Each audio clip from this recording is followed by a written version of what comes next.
Finally ay napilit ko na nga ang aking asawa na magpalit ng cellphone. Hello guys! For today's video, samahan nyo kaming ibili ng cellphone si Jerome. And take note, hindi na Android dahil afford na namin ng iOS. Nakakatuwa lang na unti-unti na nagbubunga yung mga paghihirap namin. Totoo lang, ayaw talaga nitong asawa ko bumili kasi nga nanghihinayang siya, pero kailangan naman talaga kasi parehas naman kaming TikTok affiliate. Pero dahil nga kontento na siya dun sa Android niya and nasanay siya na tagasalo lang ng second hand na cellphone, kontento na siya dun sa dating cellphone na sinalo niya sa akin. Pero tingnan niyo naman, kahit nanghihinayang yan ay sobrang tuwa na rin naman yan. Dito nga pala ka bumili ng cellphone kay Brian Cellphone Shop sa mga naghahanap ng legit na iPhone na brand new. Ayan, visit nyo lang sila dito malapit kay Martinez. Makakasigurado kayo na 100% ang legit na mga iPhone dito. Nyo bang kahit mahal tong cellphone na to ay hindi ako nanghihinayang kasi deserve naman ni Jerome yan? Kung alam nyo lang kung gaano kasipag yan, i-visit nyo yung TikTok shop namin. Makikita nyo dun yung mga videos. Ilang pala iPhone ang binibenta dito kay Kuya Brian Cellphone Shop.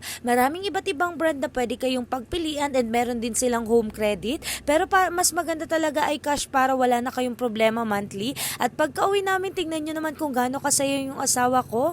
Ang sarap lang sa pakiramdam na unti-unti na namin nabibili yung mga gusto namin at mga kailangan namin sa sariling pinaghirapan namin. Iba yung feeling pag talagang pinaghirapan nyo yung isang bagay. Hanggang dito na lang guys. Thank you for watching. See you on our next video.